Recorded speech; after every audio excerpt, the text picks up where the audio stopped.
1-year-olds are super fun and they are dipping into the world of literacy with board books usually. These board books are favorites because they stand up to toddler wear and tear, but there are so many out there. And so which ones do you start with? Our family is a family of 6. We have 4 kids, one is still on the way. And so we have gone through the 1-year-old stage 3 times already. And I have learned that there are certain books my kids always enjoy. Every single one of them have enjoyed these books, and I'm sharing those with you today.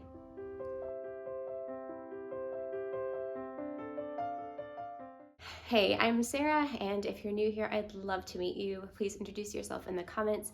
I want to take the guesswork out of buying kids board books as gifts or just for keeping in your own home.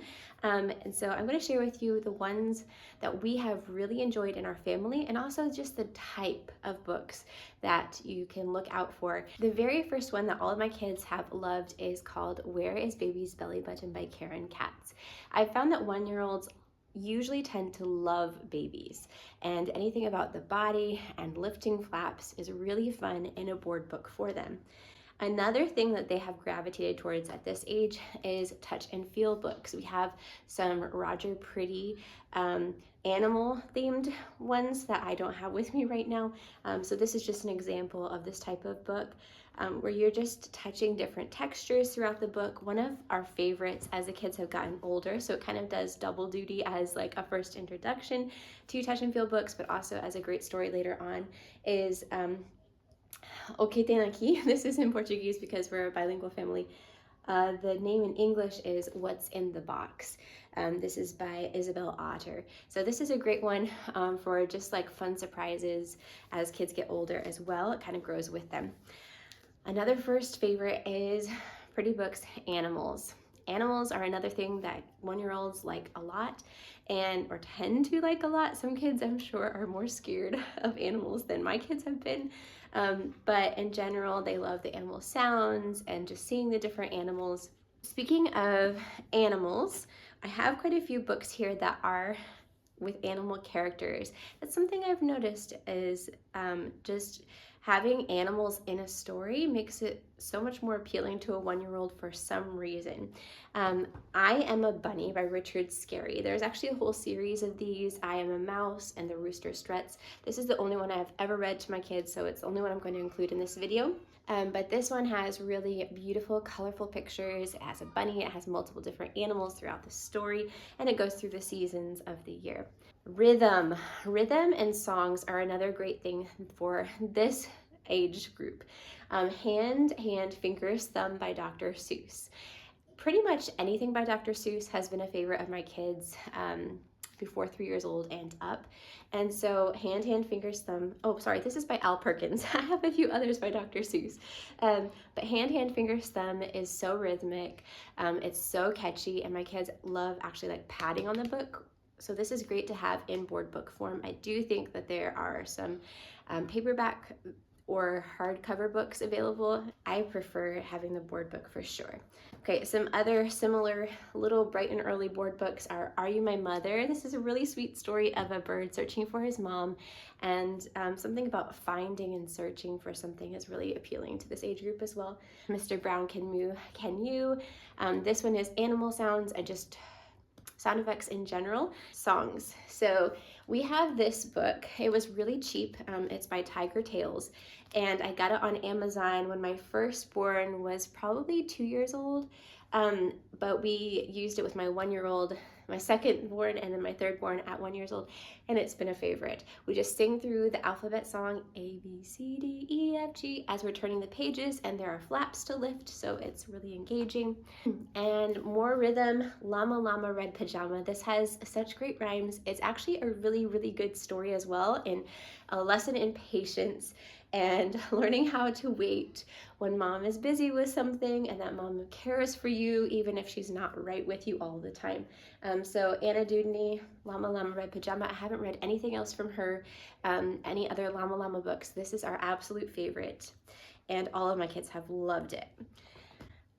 10 Little Fingers, 10 Little Toes.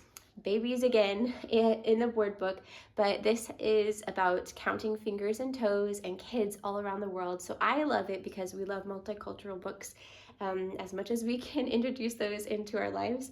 And Mem Fox is just a great children's author in general, but this one is very catchy because it is about fingers and toes, and you can include lots of different things when you're reading. That's one of the main things that I've noticed about all of these books is when we are reading these favorite books, we have a pattern that we follow. There's something in the book that I either as a cue to tickle my child or to make a certain sound, or that they do something silly with the book, like beating on the drum. And so every time that they're coming back to this book, they know what to expect and it draws them into the book. So that's another great tip just for building love of books early on. This one, my 1-year-old now is just getting into nibbles numbers, but she loves it. There are holes in the pages, so we stick our fingers through them. It gets really fun. We're also just counting, and when I'm reading these books, sometimes I'm not reading them verbatim. Llama Llama Red Pajama has a lot of words to it, and I'll follow kind of my own script. I'm reading maybe half of the words on a page, or something like that. And Goodnight Gorilla is just a really fun book with animals, and it doesn't have a lot of words, but it does have silly animals, and so my kids love it. And Goodnight Moon is just a classic. Margaret Wise Brown was such a good author for just understanding child development, and Goodnight Moon has its own rhythm and rhyme to it. Okay, very last one. This one is by Eric Carle, and Eric Carle is a classic children's author. For some reason, my kids have not really gotten into The Very Hungry Caterpillar at 1-year-old. That's been more of like a 2-year-old, 3-year-old thing. But The Very Lonely Firefly, they have got into, because who wouldn't love the lights at the back of the book? So when you turn the last page, there's something that you see every time you read the book. Again, that pattern of reading and something that they can expect and that they know. So the repetition of it is not boring to them. It's actually really comforting as we're reading these books. One more book that I am going to include is Que Cara Esa. It's called, in English, Funny Face. It's by Nicholas Smee, and this book goes through various emotions. At the end, there is a mirror, and that is a favorite for 1-year-olds too. Just seeing themselves in a book can be really fun and powerful. It's also that surprise at the end that they can totally expect, and it's not a surprise every time they read it, but it's just so fun.